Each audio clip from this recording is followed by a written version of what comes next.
Muy bien, entonces, seamos puntuales. Si te parece bien, Gianluca. Sí. Sí, perfecto. Quiero agradecer particularmente al profesor Gianluca Gardini por acompañarnos esta tarde. Agradecer a las personas que se están uniendo, que se han unido a esta charla. La idea de la charla de Gianluca se inscribe dentro de un ciclo de conferencias magistrales que la Fundación EULAC ha organizado, convocando a varios de los destacados y destacadas académicos latinoamericanos y de Europa que trabajan temas de la agenda birregional. El mandato de la Fundación EULAC es un mandato amplio que tiene que ver con su origen, que son las declaraciones de los jefes de Estado de América Latina, el Caribe y Europa, y la intención de que la Fundación pueda servir para vincular a las declaraciones de los gobiernos, a las cartas de intención de los gobiernos, a los principios que ellos han planteado en la Asociación Birregional, a la sociedad. Y uno de los mandatos centrales también de la Fundación es volver visible la relación estratégica entre Europa, América Latina y el Caribe. Uno de los instrumentos más adecuados para que esta visibilidad pueda concretarse es la dimensión académica, y en la dimensión académica la divulgación del pensamiento de las personas que han investigado a profundidad la relación y sobre todo los temas de políticas de exteriores y de políticas y de relaciones internacionales en esta dimensión, independientemente de que la Fundación también está intentando trabajar o trabaja temas que tienen que ver con sociedad, que tienen que ver con cambio climático, que tienen que ver con desarrollo sustentable e incluyente y todo el repertorio de tópicos comunes entre las regiones que se asociaron para crear la fundación. En concreto, vamos a tener la charla del profesor Gianluca Gardini.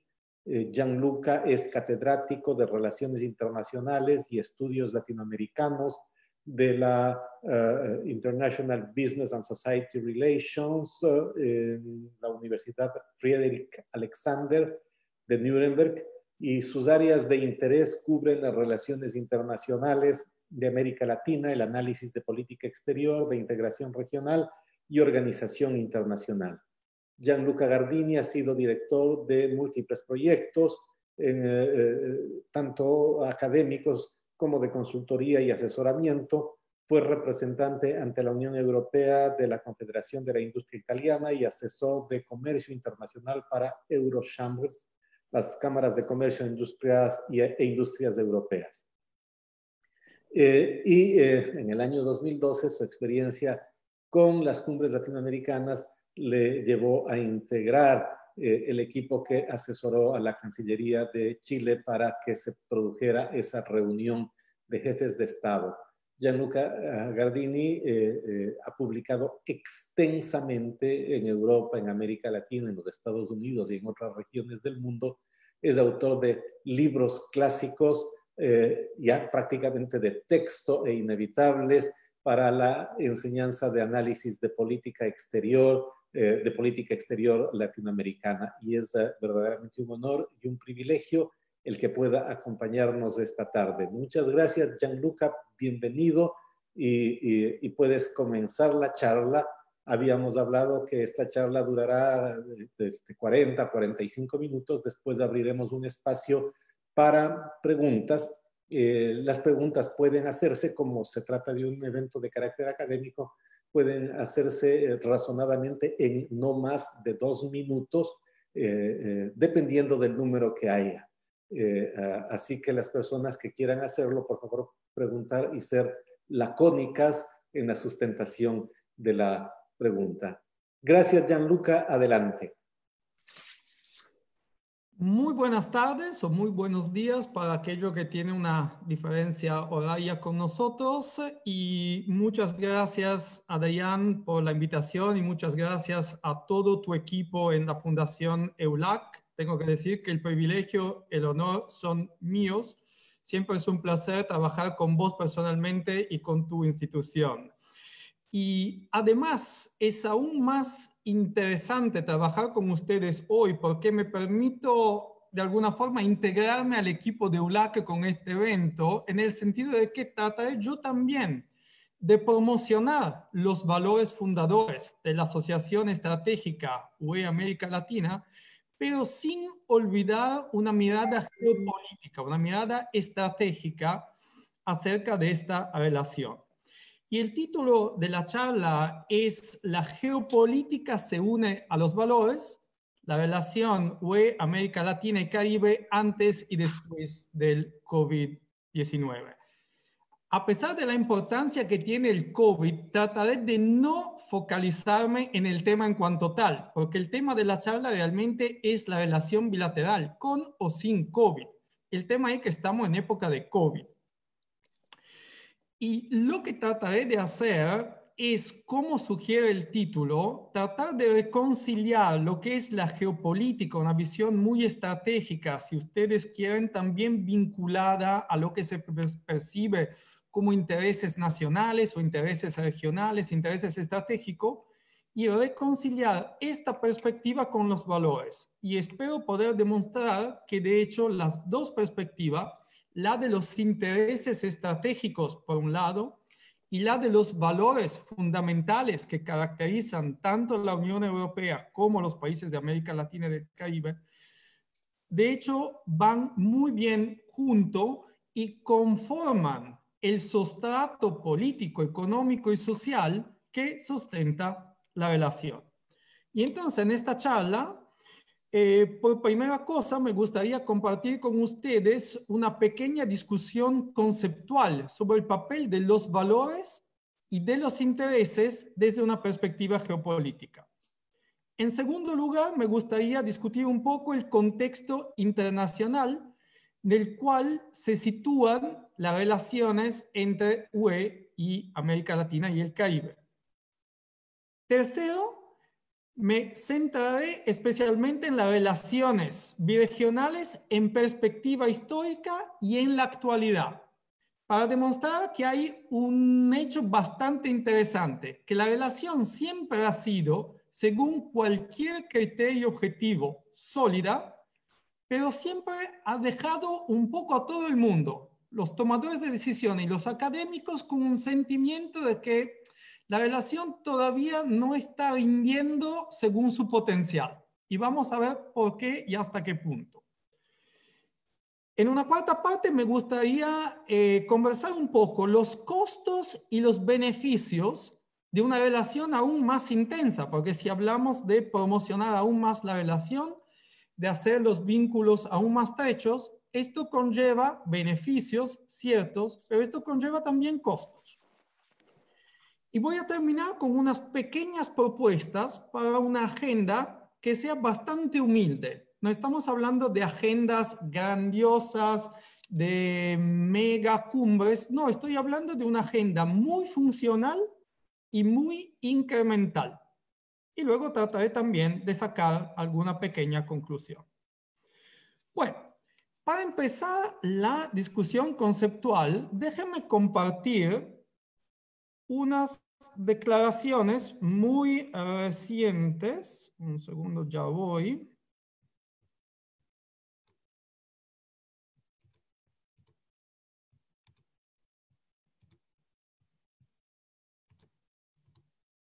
Espero que todo el mundo pueda ver. Estas son declaraciones que hizo el señor Borrell, el alto representante de política exterior y seguridad de la Unión Europea, en octubre de 2020, evaluando la relación estratégica UE-América Latina y Caribe. Y dijo Borrell, a pesar de tener mucho en común, nuestras interacciones siguen estando muy por debajo de su potencial. Y entonces surgen dos preguntas. Primero, ¿qué tenemos realmente en común en las dos orillas, en los dos lados del Atlántico? Y segundo, ¿cuál es la expectativa? Es decir, ¿qué estamos esperando de esta relación? Si está debajo de su potencial, ¿cuál es su potencial? Pero hay una cosa más que agregó Borrell. Para contestar a la primera pregunta, ¿qué es que tenemos en común? Y dijo Borrell, con América Latina compartimos de hecho idiomas, cultura, historia y religión. Además, una parte importante de la población latinoamericana es descendiente de inmigrantes europeos de los siglos desde el 16 hasta el 20. Pero yo me pregunto, ¿y este conjunto de cosas en común, como la cultura, la historia, la religión, los idiomas o los inmigrantes, es eso realmente, es ese conjunto que tendría que moldear políticas públicas y políticas exteriores? Este es un punto que a mí no me convence totalmente, en el sentido de que es una muy buena y muy sólida base de partida. Pero en el siglo XXI, en el año casi 2021, yo me esperaría que las dos partes del Atlántico tengan algo más en común. Y siempre se habla, no solo en el mundo académico, también en el mundo de los policymakers, de los valores, de las ideas que tenemos en común. Muy bien, pero la teoría de relaciones internacionales y de política exterior nos dice que las ideas no son un factor causal directo de conducta de política exterior. Y entonces, ¿cómo se reconcilian las dos cosas? De hecho, el trabajo que empezó toda esta discusión es un trabajo relativamente viejito. Es el trabajo de Walter Kalsnaes de 1986. El título es Ideology and Foreign Policy, Ideología y Política Exterior, donde se discute justamente el hecho de que no hay un vínculo causal entre las ideas, los valores de una cultura, de una comunidad política, de un conjunto de líderes y su actuación política, su toma de decisiones. Pero entonces, ¿cómo los valores y cómo las ideas influyen en políticas públicas? Otra vez, hay muchos estudios. Cito una vez más un trabajo bastante viejito. No es que lo viejo sea necesariamente malo. Hay cosas viejas que necesitan cambio y adaptación. Hay cosas viejas que son muy buenas y duran en el tiempo. Entonces hay un trabajo de Judith Goldstein y Robert Cohen de comienzo de los años 90 que discute justamente cómo las ideas y los valores de hecho moldean percepciones. Y son aquellas percepciones que realmente determinan el contenido de las políticas públicas, incluido la política exterior. Las ideas y los valores pueden ser un prisma analítico para atribuir sentido a determinadas circunstancias, es decir, cómo interpretamos el mundo. Lo interpretamos según nuestros valores. Segundo, las ideas, los valores pueden ser una guía de acción para formular soluciones.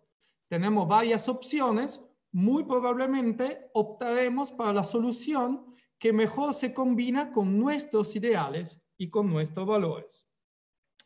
Y por supuesto, siempre usamos ideas y valores para legitimizar o justificar conductas de política exterior. Pero, ¿qué afecta entonces la política exterior de forma más directa? Si las ideas y los valores la afectan, pero de forma muy circular y muy indirecta, ¿qué es que afecta la política exterior?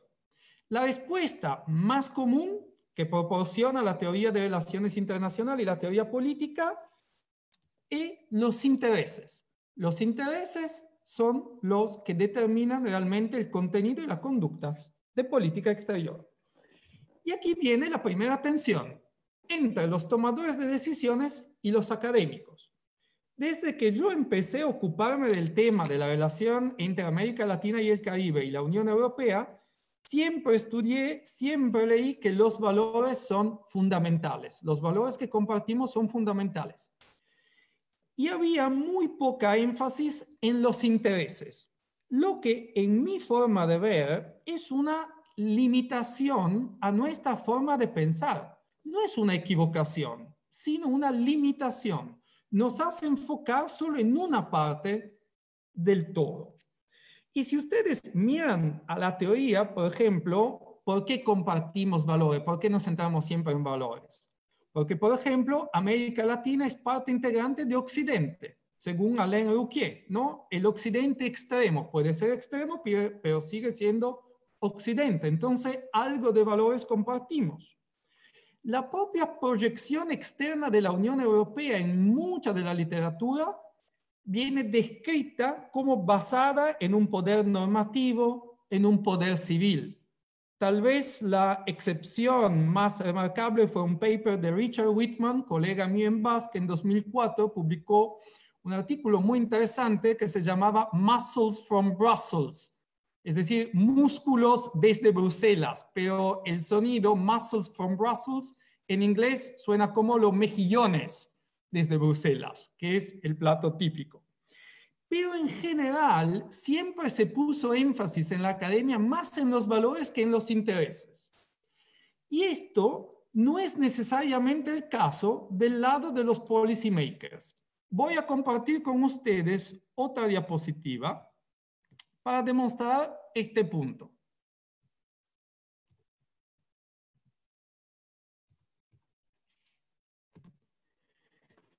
Si miramos las declaraciones finales de las cumbres UE América Latina y Caribe y de las cumbres UE CELAC, es decir, en un periodo de casi 20 años, y vamos a ver cuántas veces se citan las palabras valor o valores y cuántas veces se citan las palabras intereses, sobre todo intereses comunes, compartidos.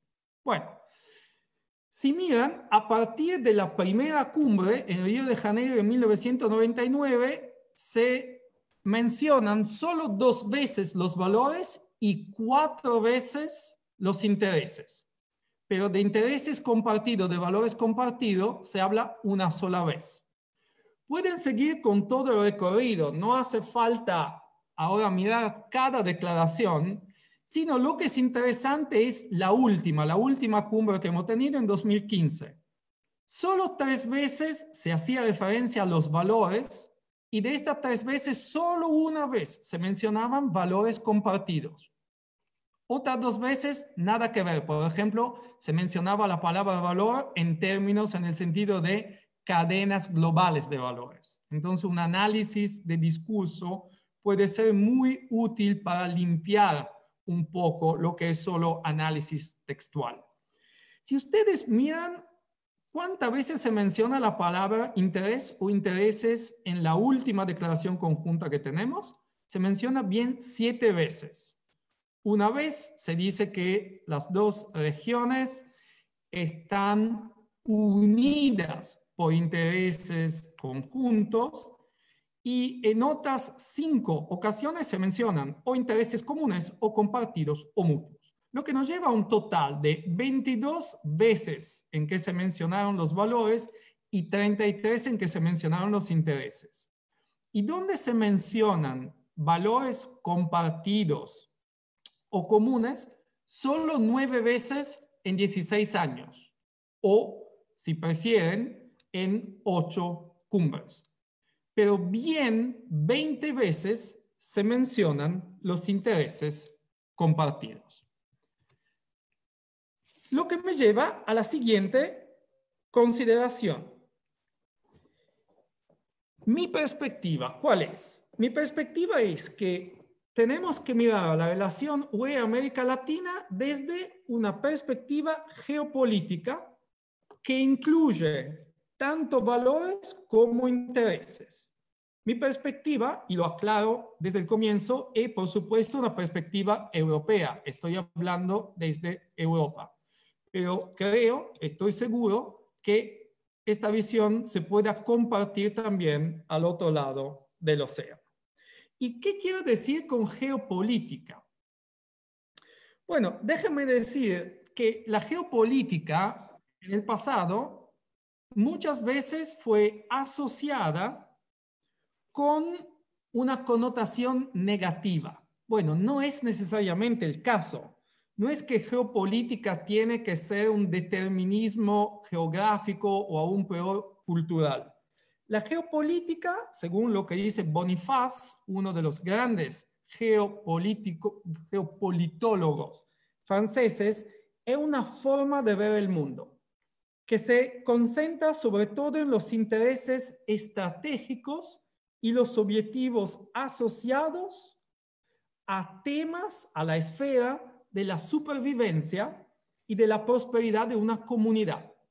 En este sentido, de alguna forma, me asocio a la nueva escuela geopolítica italiana que se ha formado alrededor de la revista italiana de geopolítica Limes, promocionada por colegas como Lucio Caracciolo o Dario Fabbri. Es una escuela que no está muy lejos, para aquellos entre ustedes que se ocupan de teoría de las relaciones internacionales, de la escuela francesa de historia de las relaciones internacionales de los años 30, con Durosel, por ejemplo, y que se enfocaba en las fuerzas profundas y subyacentes de la historia para explicar no solo política exteriores, sino eventos contemporáneos. Bueno, las relaciones entre América Latina y el Caribe y la Unión Europea no tienen lugar en un vacío. Tienen lugar en un contexto histórico, político, económico y social. Entonces, mi segundo punto es el contexto internacional dentro del cual está tomando lugar, está tomando forma la relación birregional. El primer punto, por supuesto, estamos viviendo una condición de pandemia y estrategia de recuperación del coronavirus, de la crisis económica, de la crisis política en algunos países y social, será clave también en definir y en entender la relación entre Europa y América Latina y el Caribe. Segundo punto, estamos viviendo todavía en un marco de globalización. No estamos en un marco de desglobalización, a mi parecer, como muchos colegas sostienen, sino estamos en un marco de globalización en transición, como sostuvo un informe de la empresa McKinsey el año pasado. ¿Qué quiere decir globalización en transición?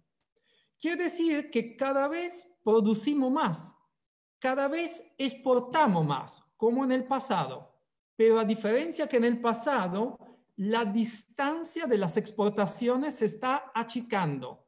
Exportamos cada vez más cerca y menos lejos. Estamos volviendo a exportaciones regionales. Esto está clarísimo, muy evidente en Europa y en Asia. Estamos moviéndonos hacia cadenas de valores regionales. Y el coronavirus, el impacto de la pandemia, de hecho, podría acelerar este rumbo. Este es el foco que quiere dar a la política económica de Estados Unidos el presidente elegido Biden. Este es el contenido que está atrás de la prioridad de la Comisión Europea para una nueva política industrial europea. Y también el impacto del desarrollo tecnológico podría favorecer este tipo de regionalización o re-regionalización tanto de la producción como del comercio. Piensen ustedes, por ejemplo, en la impresión en 3 dimensiones. Podemos producir manufacturados muy grandes, muy sofisticados en cualquier lugar. Tercera característica del contexto internacional actual es el crecimiento de China y la transición de poder del eje occidental al eje oriental. Pero sí, lo que me gustaría subrayar es que China es la primera superpotencia pobre en la historia. Normalmente son los países que son ricos o están llegando a un nivel de riqueza y bienestar muy importante que se convierten también en superpotencia. Bueno, China es una superpotencia, pero en términos de Producto Interno Bruto, por ahora nominal, dentro de poco también de paridad de compra, Pero si ustedes miran otros indicadores que se refieren más al nivel de riqueza y de bienestar del país, como por ejemplo el PIB per cápita o el índice de desarrollo humano, bueno, China ocupa el lugar 73 en términos de Producto Interno Bruto por persona y el lugar 85 en el índice de desarrollo humano. Con todo lo que consigue para políticas de desarrollo y proyección exterior, también en términos de discurso, de narración.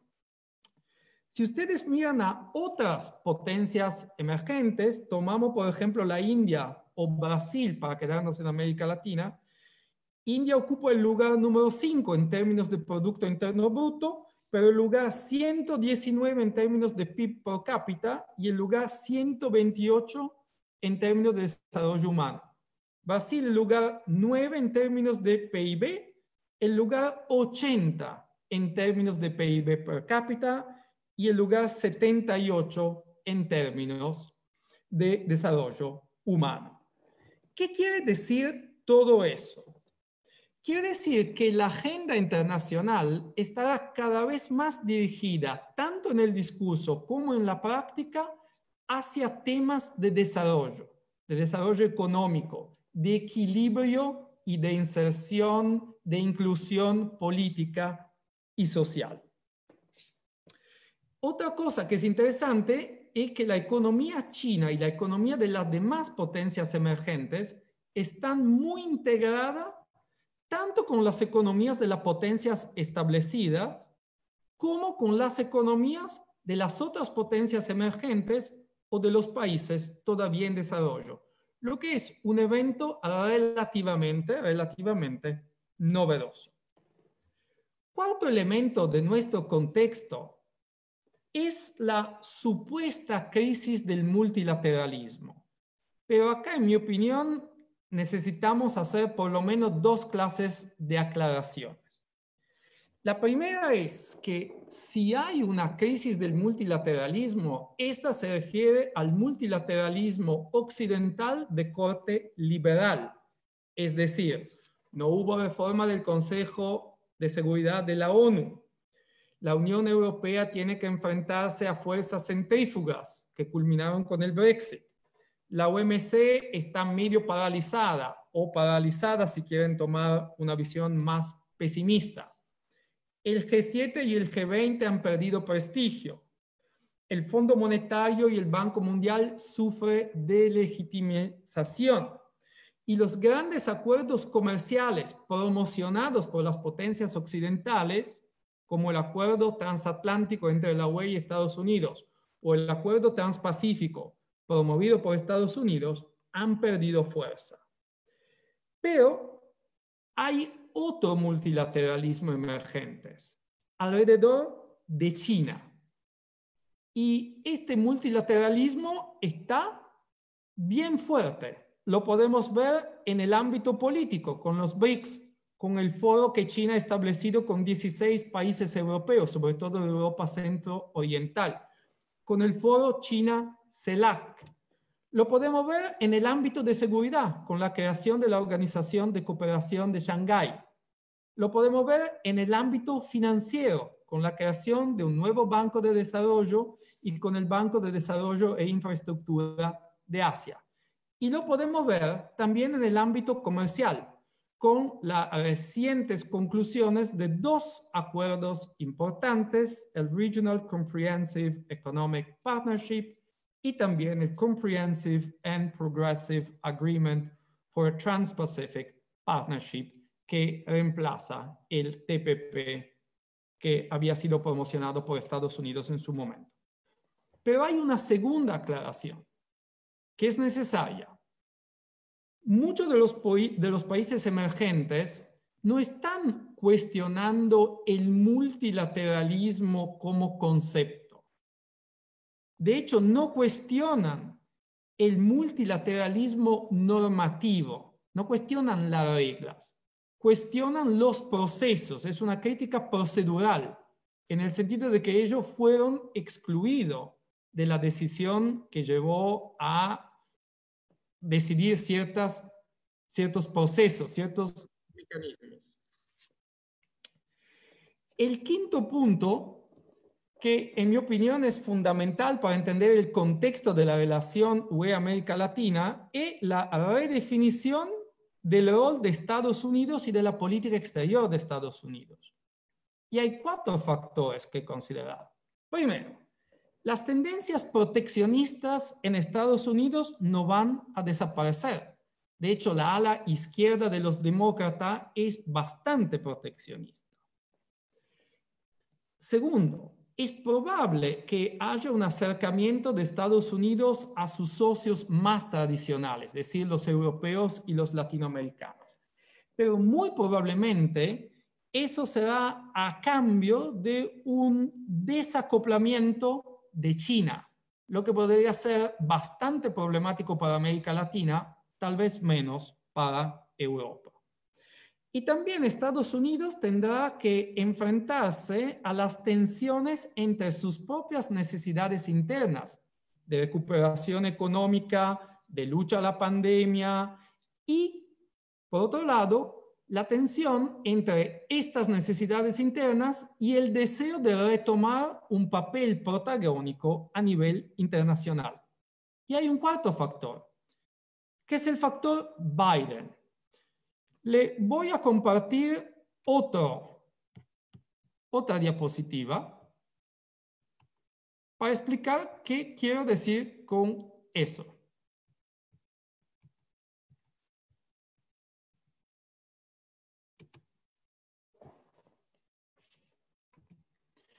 Estas son las declaraciones que hizo Joe Biden a comienzo de este año a Foreign Affairs. Yo desafío cualquiera entre ustedes, si no supieran antes que las declaraciones son de Joe Biden, a decirme si son de Joe Biden o de Donald Trump. Dijo Biden, no hay razón para que nos quedemos atrás de China, en referencia a Estados Unidos, o de cualquier otra persona cuando se trata de energía limpia, computación cuántica, inteligencia artificial, 5G, trenes de alta velocidad y todo esto. También dijo Biden, trabajaré para asegurarme de que las reglas de la economía internacional no están amañadas contra los Estados Unidos. Porque cuando las empresas estadounidenses compiten, ganan. Y al final dijo, no voy a firmar, no voy a entrar en ningún nuevo acuerdo comercial mientras no se haya invertido en equipar los estadounidenses para poder tener éxito en la economía global. ¿Qué quiere decir esto? Que Biden también tiene presiones y tentaciones proteccionistas. Y su retórica no es muy diferente a la retórica de Trump. Entonces, lo que podemos esperar no es una vuelta a los tiempos de Obama o a las grandes negociaciones comerciales. Pero sí podemos esperar lo que Joe Biden prometió en el mismo artículo en Foreign Affairs, es decir, una nueva alianza con los países democráticos, un nuevo esfuerzo ecológico, ya declaró que se va a sumar otra vez a los acuerdos de París, inversiones masivas en infraestructura y digitalización y una mayor atención a las clases medias y a los desfavorecidos. China también, dijo Biden, representará un tema fundamental en la agenda estadounidense. Y el último punto que caracteriza nuestro escenario internacional es la resiliencia de la Unión Europea, que sigue siendo el mercado de mayor tamaño en el mundo, el más rico, el bloque comercial mayor en el mundo, que es primero en la atracción de inversiones extranjeras directas y es primero en el mundo en hacer inversiones extranjeras directas. Es el primer socio de 80 países en el mundo. Y si excluimos los combustibles, la Unión Europea importa más productos de los países en desarrollo que Estados Unidos, Canadá, Japón y China juntos. Esto es decir que la Unión Europea no es un bloque en declive, o por lo menos es un bloque en declive relativo. Pero mi sugerencia es que la Unión Europea tiene que cambiar esta narración.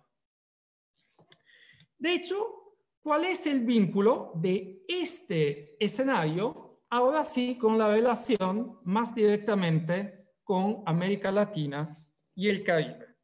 Bueno, exactamente como los Estados Unidos, también la Comisión Europea ha establecido las mismas prioridades. Un New Green Deal, un nuevo acuerdo ecológico, más digitalización y una economía para las personas, junto con el reforzamiento de la posición europea en el mundo basado en un comercio abierto y justo. Entonces, si ustedes miran al mundo con estas 6 características, ya pueden notar que hay espacio tanto para los valores como para los intereses. Paso ahora a la tercera parte de mi presentación, las relaciones entre Unión Europea y América Latina. Y a pesar del haber tenido siempre relaciones políticas cordiales y relaciones económicas más que sólidas, siempre hubo altibajos, sobre todo en la valoración de esta relación. En perspectiva histórica, si ustedes miran a la década de los 90, por ejemplo, en las décadas de los 90 tuvimos un auge de la relación, con la primera cumbre birregional, con todo el discurso de Europa y de la Unión Europea como actores globales, con el momento unipolar que resultó en una coincidencia de valores y de intereses en América Latina, en la Unión Europea y en aquel momento también en Estados Unidos. Los 90 fueron un momento de triunfo para el mundo que se puede definir en sentido amplio occidental. ¿Qué pasó después en la década de los 2000? Hubo el surgimiento de China y de otras potencias. Hubo el boom de las commodities, que resultó también en un rol más activo, más asertivo de todas las potencias emergentes y también de muchos países latinoamericanos. Hubo un cuestionamiento del modelo económico neoliberal y del orden internacional liberal. Con esto se cuestionó también un poco la relación Unión Europea-América Latina. Hasta que llegamos al periodo entre, digamos, 2010-2016, que fue rico de iniciativas. Por ejemplo, la creación de CELAC y del nuevo mecanismo de diálogo político UE-CELAC. Pero también fue el momento de las grandes crisis latinoamericanas y también de los grandes problemas europeos, las consecuencias de la crisis financiera de 2008, el Brexit, el tema de la migración y por el lado latinoamericano, el agudizarse de la crisis en Venezuela, la crisis del regionalismo latinoamericano.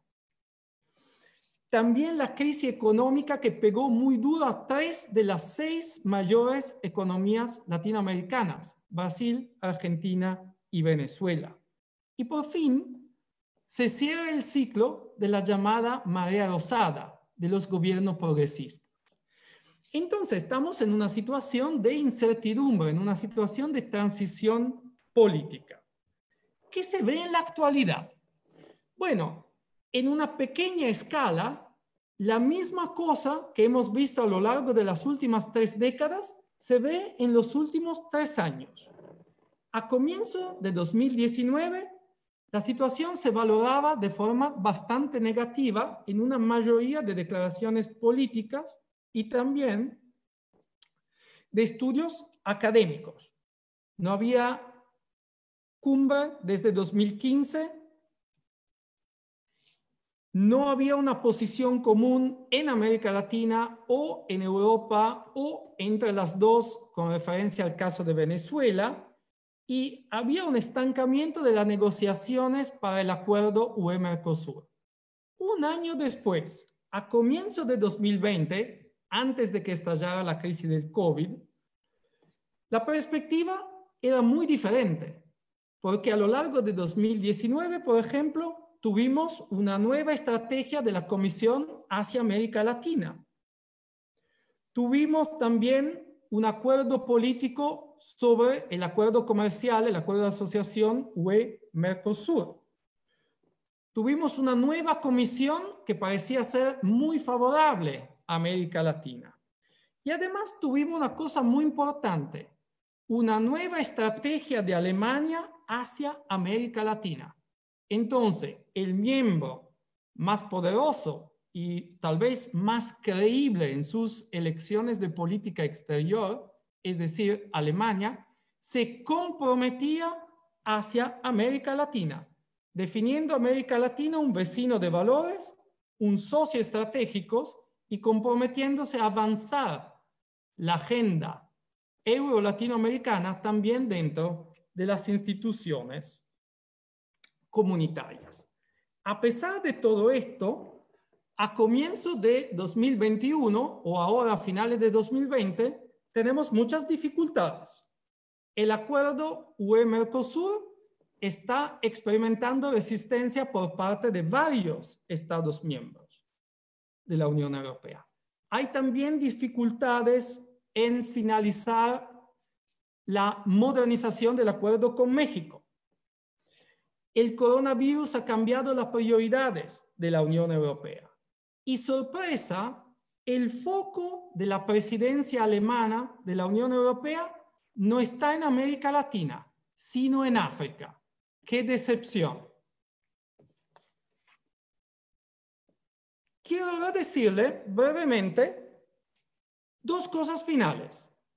Primero, ¿cuáles son los costos para profundizar aún más la relación Unión Europea-América Latina? La relación es ya bastante profunda. Hay un diálogo político, la UE es el tercer socio comercial de América Latina. Además, el comercio birregional no ha bajado, ha aumentado en valores nominales en la última década y la Unión ha mantenido su proporción en el comercio global de América Latina en los últimos 20 años, alrededor del 12%. Entonces, ¿cuáles serían los costos de profundizar aún más esta relación? Por el lado de la Unión Europea, déjenme decirlo de forma muy clara, se necesitaría una inversión muy fuerte y muy grande en promocionar la marca Unión Europea, el brand Unión Europea. ¿Por qué? Porque a pesar de una relación muy sólida, la reputación de la Unión Europea en América Latina no es tan positiva como uno podría creerlo. Y acá le comparto mi última diapositiva antes de pasar a la última sección.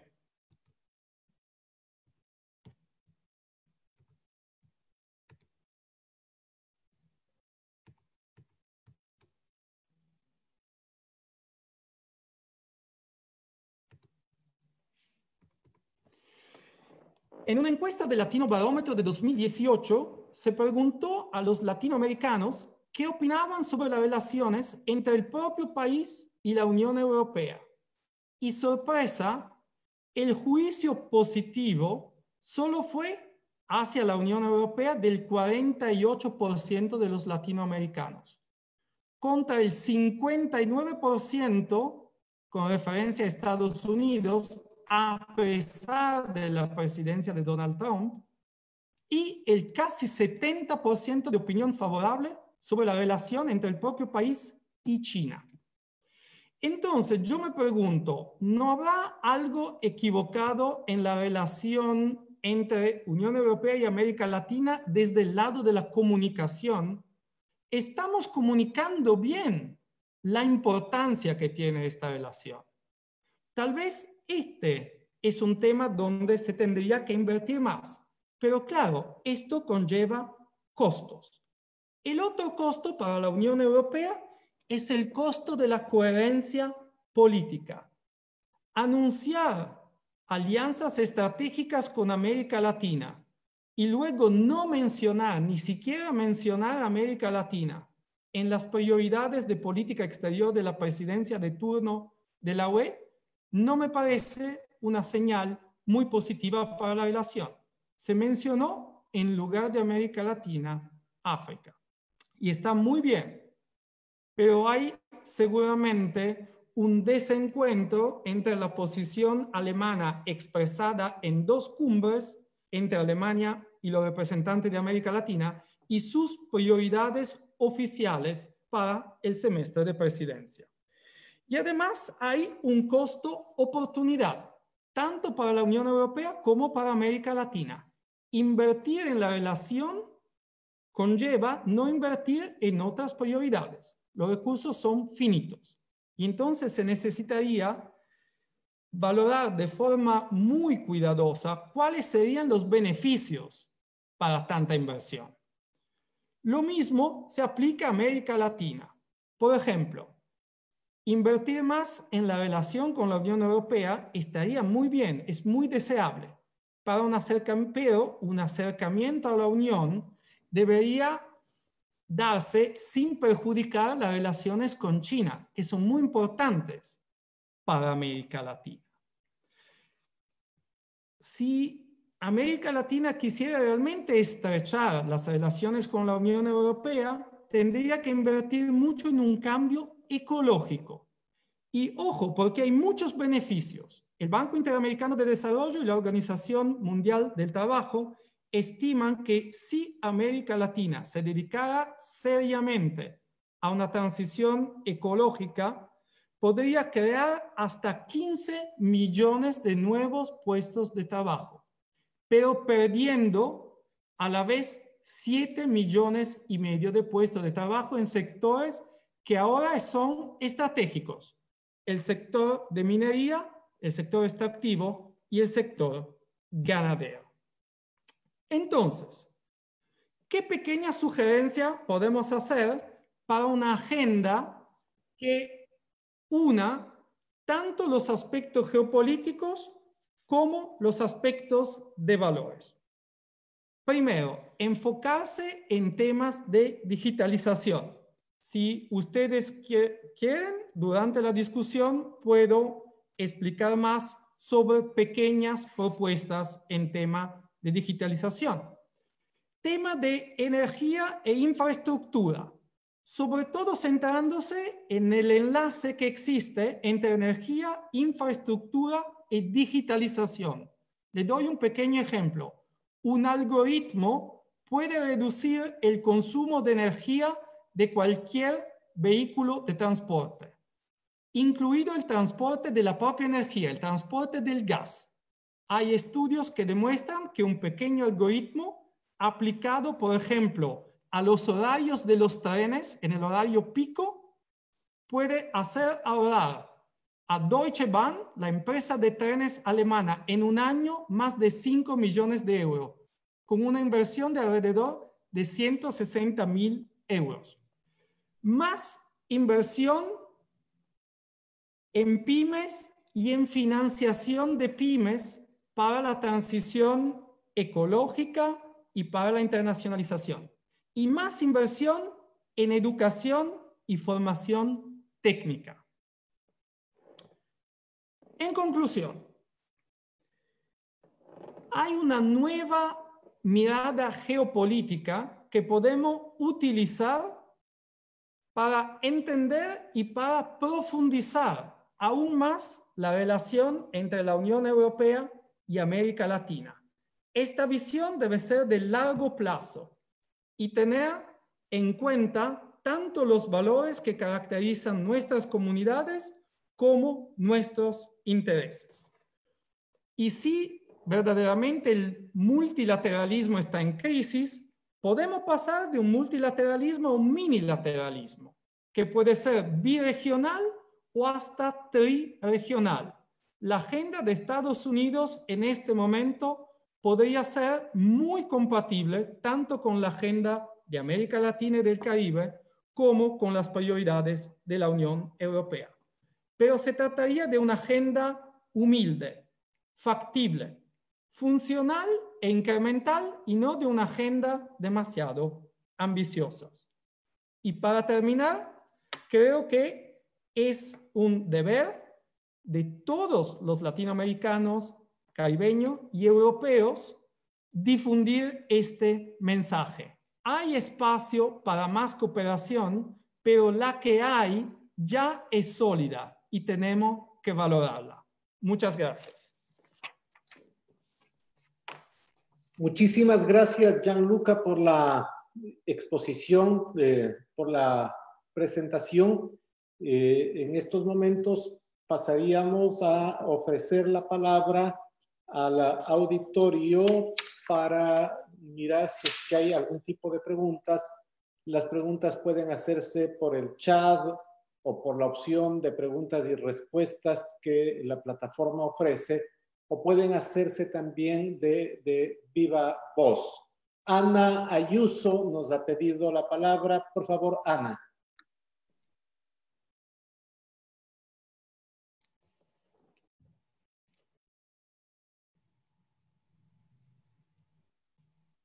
Ana.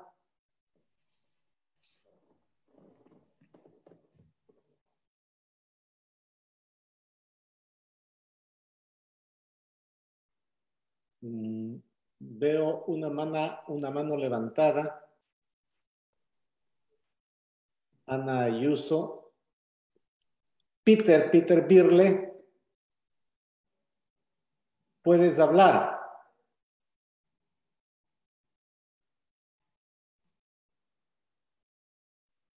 Pero está... ¿Ahora sí? ¿Me escuchan? Sí, te oímos. Ahora sí. Ahora sí. Hola, Gianluca. Muchas gracias por la ponencia. Me gustó mucho. Estoy totalmente contigo si estás hablando de la necesidad de basar la relación más en intereses y no enfocar tanto siempre los valores, ¿no? Incluso hablando de los valores, si tomamos nuevas publicaciones y un pensamiento de los últimos 20 años, queda cada vez más claro que esa idea de los valores comunes también, digamos, corresponde de alguna manera a una perspectiva muy eurocéntrica. Así que yo creo que hay que tomarlo con cuidado. Pero la pregunta que yo tengo sería en otro sentido, es con respecto de los intereses, porque tú hablaste todo el tiempo de América Latina. Yo me pregunto de verdad de qué América Latina estamos hablando, de América Latina de Bolsonaro o de América Latina del nuevo presidente de Bolivia. Así que yo creo que América Latina no existe como actor con agencia, y eso es un gran problema para cualquier tipo de relaciones birregionales. Si bien en la EU también hay distintos intereses, y comparto tu crítica hacia Alemania y su papel que está jugando ahora como presidencia de la EU, pero de todos modos la Unión Europea tiene cierta agencia y tiene ciertos puntos en común, mientras que me parece muy difícil en este momento ver eso en América Latina. Así que las posibilidades que veo yo son más bien con digamos, grupos de like-minded states y hacer algo juntos con ellos, pero no con toda la región, porque no veo ninguna, digamos, no veo muchos intereses comunes en este momento en América Latina. Perfecto. Muchas gracias, Peter. Creo que estamos totalmente de acuerdo, estamos en las mismas líneas, tanto con referencia al tema de los intereses como con referencia al tema de hay realmente intereses comunes no solo entre las dos regiones, sino dentro de las dos regiones. De hecho, por falta de tiempo, no comenté un punto a propósito de los costos para América Latina, de los costos necesarios para estrechar aún más cualquier tipo de vínculo con la Unión Europea. Y es el costo político que conllevaría más unidad y más coordinación a nivel latinoamericano. Pero la verdadera pregunta es, ¿hay la voluntad política? que siempre ha sido el gran tema. Y en mi opinión, en este momento no hay esta voluntad, pero tenemos una buena noticia, que en la última comunicación de la Comisión, la de 2019, de hecho la Unión Europea abre el camino para superar de alguna forma el sistema de cumbres y seguir con aquellos estados que vos definís justamente como like-minded, y que puedan estos estados like-minded encontrar formatos diferentes. Y para volver al tema de los intereses, sí, yo creo que hay intereses comunes, pero como vos bien decís, tal vez no comunes a todos los países de los dos continentes, pero sí a una mayoría. De esto estoy convencido. Y de todas formas, cooperación o estrechar vínculos con una agenda realmente funcional es interés de todos. Es decir, programas para promover la digitalización.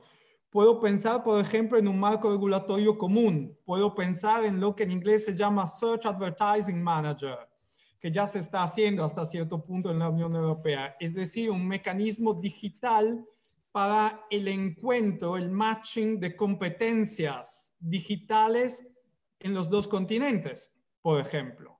Eso sí es interés común que trascende la orientación política y algunos valores, democracia, medio ambiente, solo para citar dos.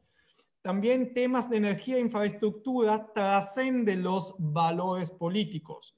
Pero esto también son valores. Invertir, por ejemplo, en un algoritmo que me permite bajar los costos energéticos, creo que es un interés compartido de muchos estados. También, si queremos movernos a la esfera de alta política, por ejemplo, podría ser de interés común y compartido elaborar un marco legal para las inversiones chinas en Europa, en Estados Unidos y en América Latina. Eso no quiere decir limitar o perjudicar las inversiones chinas. Quiere decir encontrar un marco regulatorio para aquellas inversiones. Y eso creo que podría realmente superar muchas divisiones ideológicas. Gracias. Gracias, Gianluca. Ana, sí, creo que ya está solucionado. ¿Me oye? ¿Me oís? te oímos. Si habilitas la pantalla, aún mejor. La pantalla también. Bueno. Claro. Si puedes. Bueno, si no... De momento es que me lo tapa aquí un cuadro de diálogo. Pues bueno, adelante. Quiero. Bueno, yo, felicitaciones, Gianluca, como siempre muy interesante tus propuestas. Yo tengo una pregunta que pone la bola sobre nuestro tejado más bien, ¿no? Ahí Peter ha tirado la pelota al otro lado. Yo creo que también nos tenemos que mirar. Cuando decías esa falta de credibilidad de la Unión Europea en América Latina, yo creo que cuando vemos un tratado como el de Mercosur con la Unión Europea, que se ha tardado 20 años en firmar y que después de estar cerrado resulta que la Unión Europea se retira, creo que eso hace mucho daño a la credibilidad de la Unión Europea en la región, porque se han hecho concesiones desde allí y luego en Europa al final son los intereses nacionales los que están primando. Y ahí quería decirte, tú que estás en Alemania, ¿por qué piensas que ha habido este cambio en Alemania, que estaba inicialmente bastante favorable y empujó bastante la firma del Mercosur, y en cambio ahora no? ¿Crees que Alemania ha dejado de estar interesada realmente en América Latina y qué consecuencias puede tener eso? Y luego, finalmente, preguntarte sobre el futuro de la CELAC. ¿Crees que sea posible retomar un diálogo regional, aunque sea sin esas cumbres, pero que pueda contribuir realmente a mejorar el diálogo también intrarregional dentro de América Latina? Ya está, sería eso. Gracias, Ana. Entonces, respondes, Gianluca, y luego tenemos dos preguntas por escrito que te las digo después de esta respuesta. Perfecto, muchas gracias. Bueno, tres temas tocó Ana: la credibilidad de la Unión Europea y el Tratado Unión Europea-Mercosur. Acerca de la credibilidad, sí estoy muy de acuerdo. Se necesitaría del lado europeo más coherencia, más que nada. La coherencia ayuda mucho a la credibilidad. Esto es cierto. Yo no veo el tratado UE-Mercosur de forma tan negativa. Me parece que ahí sí hay intereses conflictivos que toman la forma, si querés, o se manifiestan a través de posiciones nacionales diferentes. Y ahí tenemos distintos intereses en juego. No es solo la cuestión ambiental, sinceramente. Esta es una cuestión. Hay también la cuestión agrícola. Hay una cuestión que mucha gente tiende a olvidarse, no solo en América Latina, sino en Europa, que la política agrícola común no es una política agrícola, es una política social y medioambiental, porque el abandono del campo en Europa, que sería el resultado de quitar la política agrícola común, el abandono del campo resultaría en un desastre tanto social como ecológico en Europa. Entonces, es una dimensión mucho más compleja que el propio acuerdo comercial, la parte comercial, la apertura de mercado en sí misma. Okay, por ejemplo, América Latina es el continente donde más se imitan los productos agrícolas y alimenticios protegidos por la Unión Europea. Este es un gran tema y una gran preocupación. Paso ahora al tema de Alemania, te respondo muy fácil. No lo sé exactamente qué puede haber llevado a Alemania a cambiar un poco las cartas durante el juego. Ya estoy de acuerdo con algunos contactos en Auswärtige Amt, la Cancillería alemana, debe tomar el tema al final de la presidencia alemana. Yo escribí mucho antes de que Alemania tomara la presidencia con mucha esperanza. Sinceramente estoy bastante decepcionado y como vos, igual comparto, me gustaría entender más las dinámicas. También porque en junio de este año Alemania celebró otra cumbre Alemania-América Latina proponiendo exactamente los mismos temas. Un mes después toma la presidencia y el documento oficial de la presidencia es bastante diferente a lo que escuchamos en Berlín el año pasado y online este junio pasado. Entonces, no sé exactamente qué dinámicas están en juego ahí, tendría que investigarlo. El tema de la CELAC, ¿vale el discurso sobre la credibilidad europea se aplica también a América Latina? La CELAC, no hay CELAC en este momento, no hay coordinación, no solo no hay unidad, no hay coordinación. Yo me acuerdo cuando, lo recordó Adrián, yo integré el equipo de Cancillería chilena que preparó la primera cumbre. Y ya en la época los mecanismos de coordinación eran por lo menos problemáticos. Y la presidencia chilena tuvo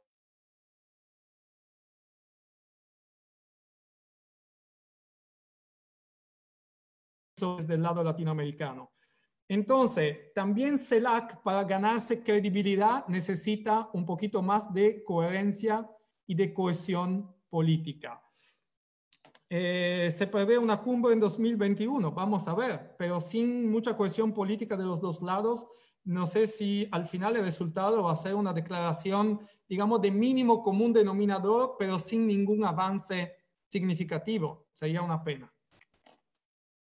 Gracias, Gianluca. Justamente esa era la pregunta de Lisset Ayala, que nos decía si será posible avanzar en la agenda birregional aún sin la celebración de cumbres. Sí, yo creo que sí.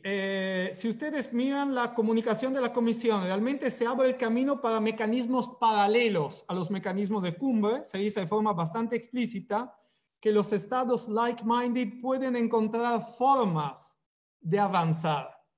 Entonces yo creo que, lo repito una vez más, una agenda no mínima, pero humilde, realista, muy funcional, basada en objetivos concretos, prácticos y factibles, sí puede llevar a un avance y con varios avances pequeños, funcionales, muy enfocados, se puede de manera incremental llegar a un cambio o a un avance mayor. Pero claro, esto lleva más tiempo, es un camino más largo, pero tal vez también más seguro.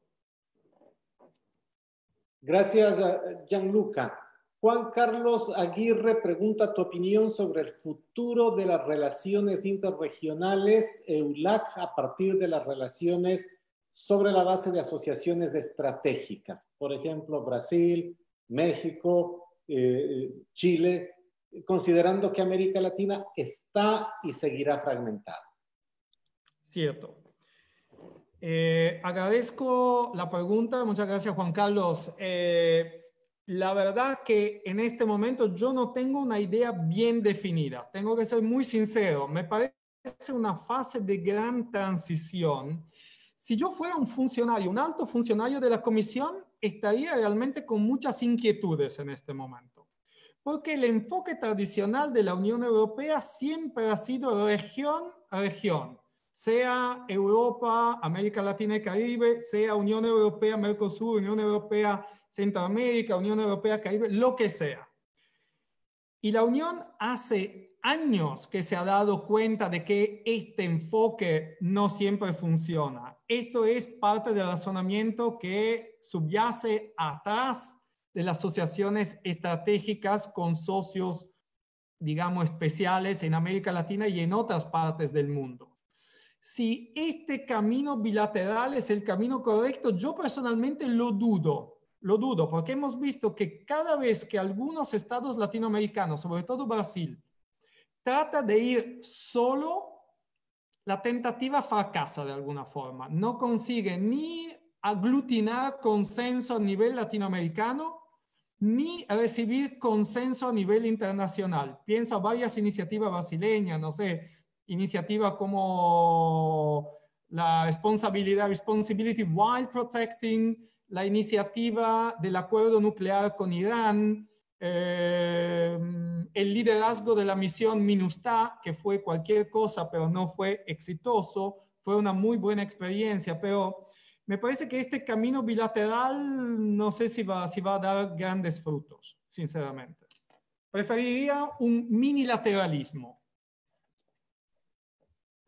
Gracias, Gianluca. Mayra Vega Costa te saluda desde Alemania, te felicito por tu presentación y pregunta sobre el tema de internacionalización de empresas latinoamericanas, tomando en cuenta que las importaciones de Europa se hacen cada vez más a nivel regional. ¿Cómo imaginar las importaciones desde América Latina a Europa cuando lo que más exporta Latinoamérica son productos agrícolas? Y algunos países incluso tienen dificultades en acceso al Internet. Totalmente, estoy totalmente de acuerdo. Por eso, Mayra, por eso propongo no una agenda tradicional basada en comercio tradicional. No estoy descartando el comercio, no me entiendas mal. Pero, por ejemplo, ¿por qué no comerciamos más en productos digitales?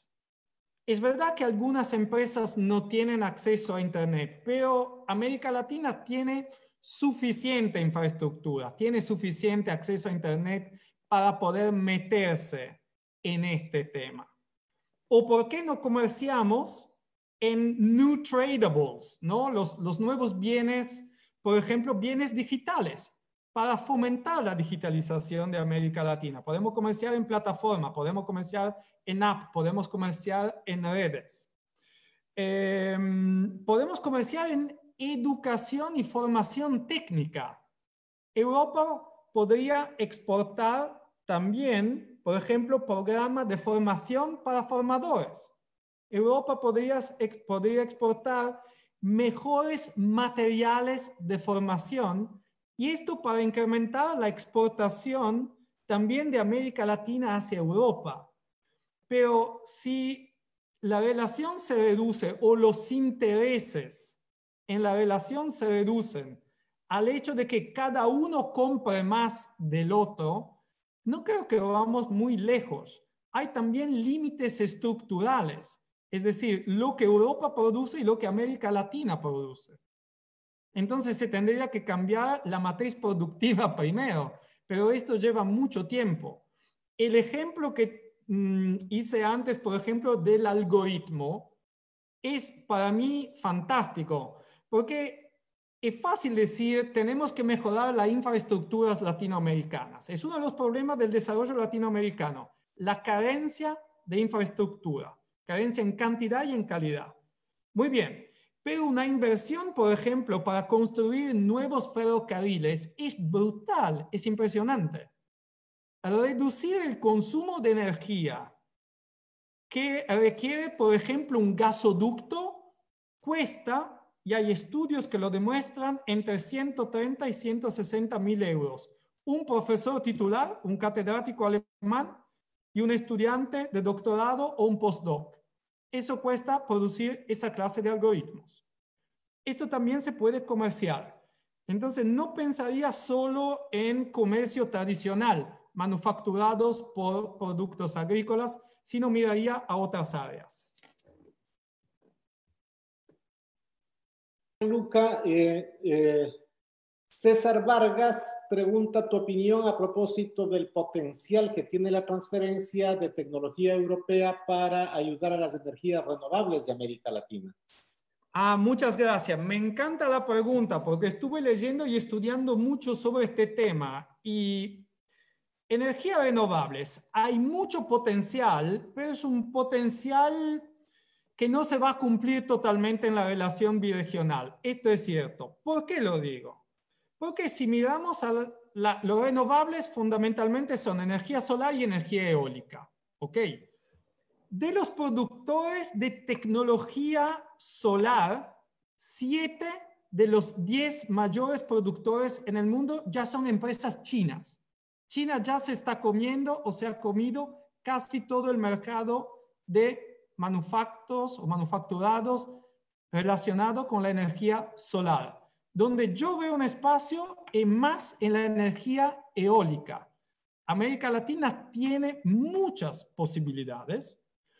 Europa tiene tecnología, se puede hacer transferencia de tecnología y fíjate que también, por ejemplo, nuevas tecnologías de producción, las impresoras en 3D, podrían de hecho hacer que Europa haga transferencia de tecnología, pero la producción de las turbinas de las turbinas eólicas se haga en la propia América Latina. Entonces, eso sería muy interesante. Entonces, en temas de renovables, sí estoy de acuerdo, pero le veo más potencial a la parte eólica que a la parte solar, muy sinceramente. Para la solar, mejor tal vez o más conveniente China. Gracias, Gianluca. Peter Birle nos ha pedido la palabra. Puedes hablar, Peter, tu micrófono está en mute. No, perdón, solamente había perdido, había olvidado de bajar la mano. No tenía otra pregunta, perdón. Gracias, Peter. Okay.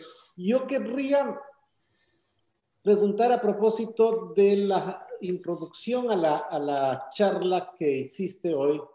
Si es que ves posible que América Latina, el Caribe y Europa puedan identificar intereses comunes en términos estratégicos. Es decir, estamos en un momento de reorganización, reordenamiento del orden internacional, si se lo puede llamar así, y en términos de cultura popular, ¿sí? Lo que se observa es una imagen de una polarización entre las dos economías más importantes del mundo, las dos economías nacionales más importantes del mundo, que son los Estados Unidos y China. En esa imagen de reordenamiento internacional no hay intereses estratégicos comunes que puedan vincular a América Latina, al Caribe y a Europa. No encuentro yo que haya más afinidades ni más intercambio con otras regiones del mundo por parte de Europa, con otras regiones de la periferia, para poder usar esta imagen también. No sé qué es lo que opinas tú. Sí, muy buena reflexión, te agradezco, Adrián. Sí, digamos que la opinión que parece prevalecer es que el mundo será dominado por un nuevo bipolarismo. ¿no? Y entonces yo me pregunto, ¿cuál es el rol de Europa? ¿Cuál es el lugar de Europa dentro de esta dinámica? ¿Y cuál es el lugar de América Latina? Pero también, ¿cuál es el lugar de la periferia china, de los demás países de Asia, sobre todo de los más pobres, Camboya, Laos, de los países de África? Entonces ahí yo creo se puedan ver también espacios realmente estratégicos que pertenecen a la esfera de la alta política, de la seguridad.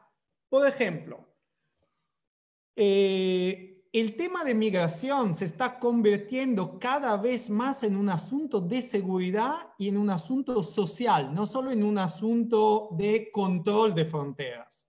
¿Ok? Entonces, por ejemplo, al relanzar una discusión pero seria sobre el tema de migración, esto sí que es un tema estratégico. Porque no nos olvidemos, por ejemplo, México es el caso típico, ¿no? México, todo el mundo o mucha gente piensa en la migración hacia Estados Unidos, pero México tiene una frontera sur también. Ahora, países latinoamericanos que criticaron mucho la Unión Europea por su política migratoria hacia los países de África, sobre todo de África del Norte, de Siria, los mismos países latinoamericanos, cito Colombia porque es uno de los países que conozco un poquito mejor, ahora se está dando cuenta de lo que quiere decir recibir migrantes con la crisis de Venezuela. Estados Unidos tiene un interés estratégico en este tema. Entonces, se podría trabajar juntos en tema de migración. También el tema de China, esto es un tema estratégico. La Comisión Europea lo dijo de forma muy clara. China es un rival estratégico. Suena mucho a Donald Trump, pero suena también mucho a Joe Biden. China es un rival estratégico y dentro de poco va a sonar así también para América Latina. No sé si han seguido la prensa en la última semana en Chile. China está adquiriendo assets chilenos y no hay ningún problema con eso, pero lo está haciendo de forma tan asertiva que hasta Cancillería chilena, más allá de la fachada, ¿no?, de dar la bienvenida a cualquier inversión extranjera, se está haciendo preguntas. Entonces vuelvo a mi punto anterior. Establecer un diálogo y un marco regulatorio común para hacer frente a la expansión de China es una cuestión estratégica donde la Unión Europea y América Latina pueden tener puntos de encuentro y donde hacia los propios Estados Unidos podrían tener un punto de encuentro. Otra vez, no se trata de perjudicar a los chinos o conducir una campaña en contra de alguien. Se trata de establecer un marco regulatorio común en los cuales todos o casi todos podemos reconocernos para dar reglas comunes a la inversión de un país que muy sinceramente y muy francamente no juega con las reglas que se habían establecido. Los subsidios chinos a las empresas chinas son un escándalo. Porque cualquier país europeo o latinoamericano o hasta Estados Unidos no pueden competir con eso. Ninguna empresa puede ir a un banco en Europa y decir, denme plata solo para irme a América Latina así, sin garantía, sin nada. Esto no existe. Y en China todavía sigue existiendo. Entonces, un marco regulatorio, en mi opinión, es una cuestión estratégica clave donde sí hay espacio realmente para una negociación, pero repito, seria, entre Europa y América Latina y el Caribe y también con la participación de Estados Unidos.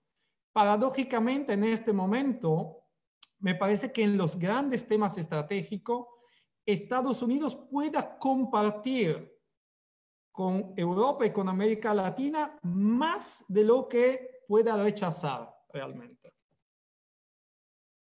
Gracias, Gianluca. Andrea Vargas pregunta, en este contexto pragmático y con prevalencia del interés sobre los valores que sitúa el profesor Gardini, ¿qué rol le cabe a la Corte de Inversiones que promueve la Unión Europea en la modernización de sus acuerdos comerciales? La verdad que no lo sé, no lo tengo pensado. me parece un tema muy interesante, pero no quiero dar respuestas basadas realmente en la nada. Nunca he pensado en esta pregunta. Entonces lo voy a pensar. Si querés mandarme una mail, Adrián tiene todos mis contactos. Lo pienso un rato y te contesto con mucho gusto. Gracias, Gianluca. Una última pregunta de Mónica Vergara. Pregunta sobre si existe algún tipo de consenso en la Unión Europea sobre la crisis económica y social de los migrantes venezolanos en esta región y en el resto del mundo. Bueno, de hecho se ha llegado a un consenso mínimo, pero hay un consenso. ¿Cuál es el problema? Que los consensos mínimos son consensos que no tienen mucho significado, en mi opinión. Lo hemos visto en varios momentos que dentro de la Unión Europea, también por cuestiones ideológicas, había posiciones muy diferentes hacia el caso venezolano.